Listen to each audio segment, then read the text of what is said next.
Hello বন্ধুরা, কেমন আছো সবাই? আশা করি সবাই খুব ভালো আছো। আমিও ভালো আছি। আমার আরও একটি নতুন ব্লগে সবাইকে জানাই অনেক ভালোবাসা এবং অনেক ওয়েলকাম। তো আজকের ব্লগটি এখান থেকে শুরু করছি। এখন বাজে সকাল 6টা মতো। তো আজকের ওয়েদারটা দেখো, মেঘলা মেঘলা হয়ে আছে, কিন্তু এখনও বৃষ্টি হয়নি। জানি না কখন বৃষ্টি শুরু হয়ে যাবে। আর এদিকে দেখো, যে ফুল গাছগুলো এনেছিলাম সেগুলি এক সাইডে রেখে দেওয়া হয়েছিল, কারণ ওই দিকটায় কাজ হচ্ছিল। তো সামনের দিকের কাজটা শেষ হয়ে গেছে, ওই জন্য আজকে আবার গাছগুলি ঠিক জায়গায় রেখে দেব, কারণ আজকে এই পাশে কাজ হবে। তো একবার এদিক করছি, একবার ওই দিক করছি। তো দেখো, গাছগুলি যার যার জায়গায় রেখে দিচ্ছি, কারণ এদিকটার কাজগুলো না হয়ে গেছে।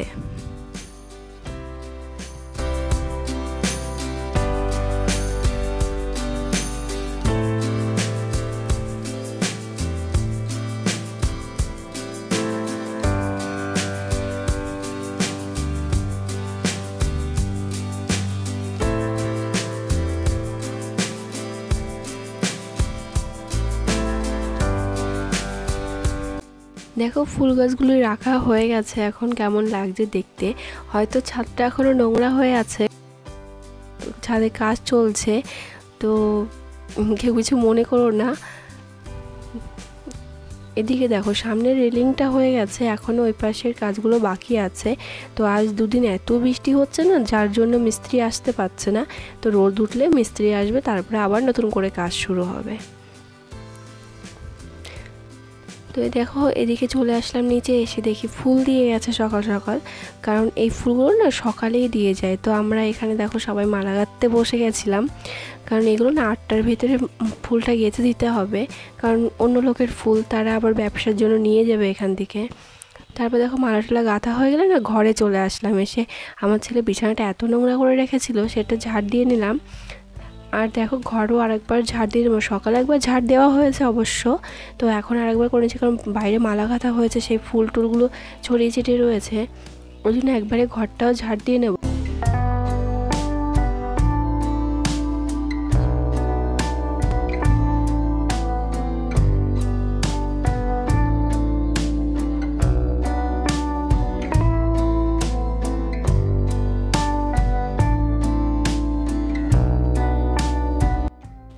আজকে হচ্ছে বৃহস্পতিবার, আজকে হচ্ছে, আর বৃহস্পতিবারের সঙ্গে হচ্ছে আজকে গুরু পূর্ণিমা। তো আজকের দিনটি খুবই শুভ। তো সেই জন্যই ভাবছি, দুদিন ধরে না ঘরটা মোছা হয়নি, কারণ কাজ হচ্ছিল, তো ঘরের ভেতর দিয়েই বারবার ইট বালি এগুলো নিয়ে যাওয়া হচ্ছিলো, তো মুছলেও না নোংরা হয়ে যাচ্ছিলো, ওই জন্য দুদিন মোছা হয়নি। তো আজকে ভালো করে ঘরটা ঝাড় দিয়ে মুছে নেব।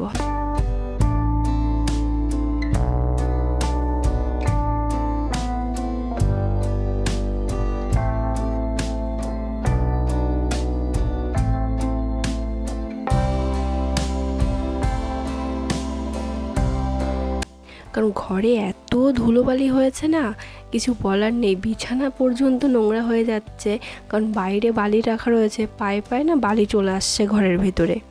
যতই ঝাড় দিচ্ছে না কেন, ততই নোংরা হয়ে যাচ্ছে। তো যতদিন এই কাজ শেষ না হবে, ততদিন ঘর বাড়ি এরকম নোংরাই থাকবে। ঝাড় দিয়েও না পরিষ্কার করে রাখা যাবে না।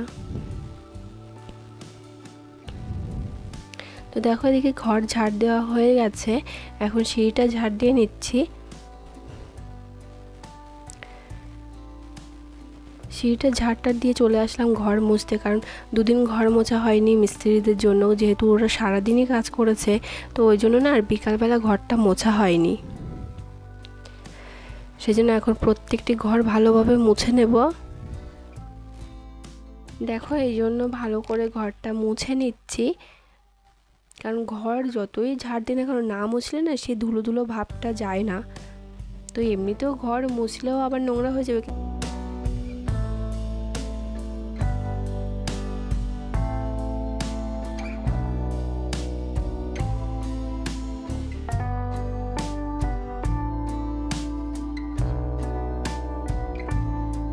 ঠাকুর ঘরটাও মুছে নেব, কারণ কোনো ঘরই মোছা হয়নি এই দুদিন। কোনো রকমের ঠাকুর ঘরটা মুছে মুছেই পুজো দেওয়া হয়।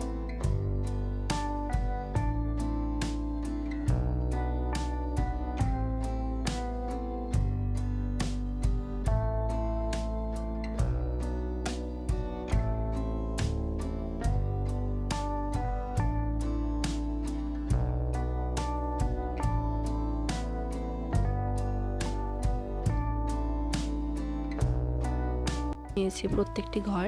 তো এবার দেখো বারান্দাটাও মুছে নিচ্ছি ভালো করে, যেহেতু এদিকে একটা বাইক রাখা রয়েছে সেজন্য অনেকটাই জায়গা আটকে থাকে।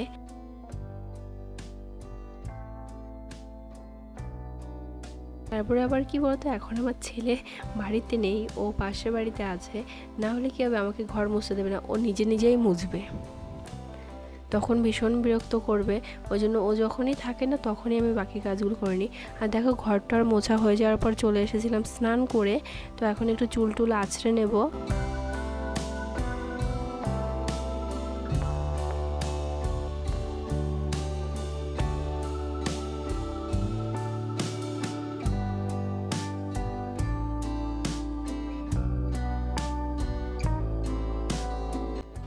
আর এদিকে দেখো আমার ছেলে শুয়ে শুয়ে টিভি দেখছে, আর ও সবসময় না ভীষণই দুষ্টুমি করে, কারণ একটু সময়ও এক জায়গায় স্থিরভাবে থাকে না, ও কিছু না কিছু করতেই থাকে সব সময়।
তারপরে দেখো এদিকে একটু সিঁদুর পরে নেব, কারণ সব মেয়েদেরই বিয়ের পরে এই মানে অলংকার বলতে এই শাখার সিঁদুরটাই থাকে, কারণ অন্য যতই গয়না পরো না কেন ততটা ভালো লাগে না, কিন্তু একটু সিঁদুর টিপ আর হাতে শাখা পরা থাকলে সত্যিই দেখতে খুবই সুন্দর লাগে।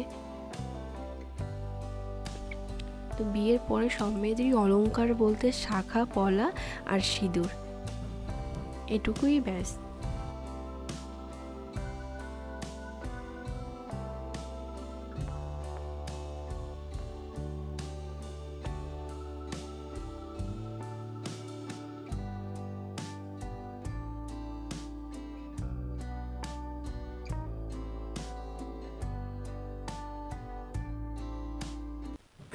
হ্যালো বন্ধুরা, কেমন আছো সবাই? আশা করি সবাই খুব ভালো আছো, আমিও ভালো আছি। আমার আরও একটি নতুন ব্লগে সবাইকে জানাই অনেক ভালোবাসা এবং অনেক ওয়েলকাম।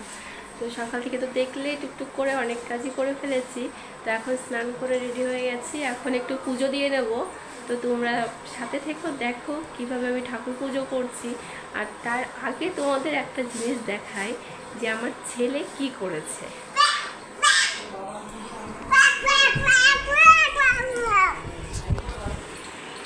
ও নিজে নিজে নিজের হেয়ার কাটিং করেছে, একা একা কাঁচি দিয়ে নিজের চুল কেটে ফেলেছে।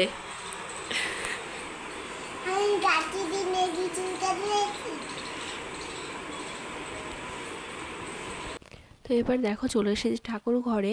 তো আজকে যেহেতু বৃহস্পতিবার তার সঙ্গে গুরু পূর্ণিমা, তো আজকে নিজের মতো করে একটু মা লক্ষ্মীর পুজো দিয়ে নেব। তো দেখো এদিকে আমি ফল টল কেটে সাজিয়ে নিচ্ছি।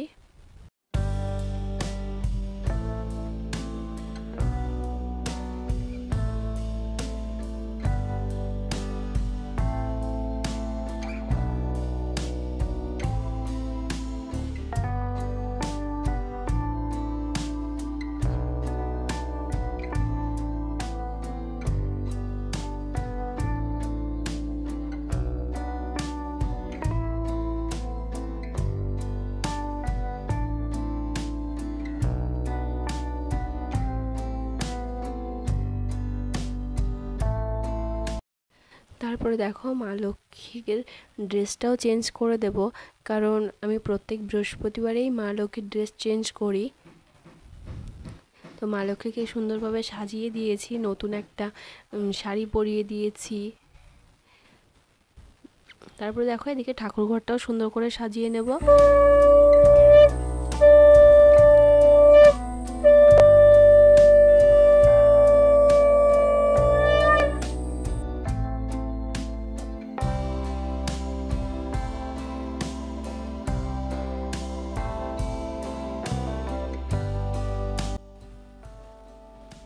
তো দেখো তোমরা কেমন লাগছে মা লক্ষ্মীকে এবং কেমন করে আমি পুজো দিয়েছি।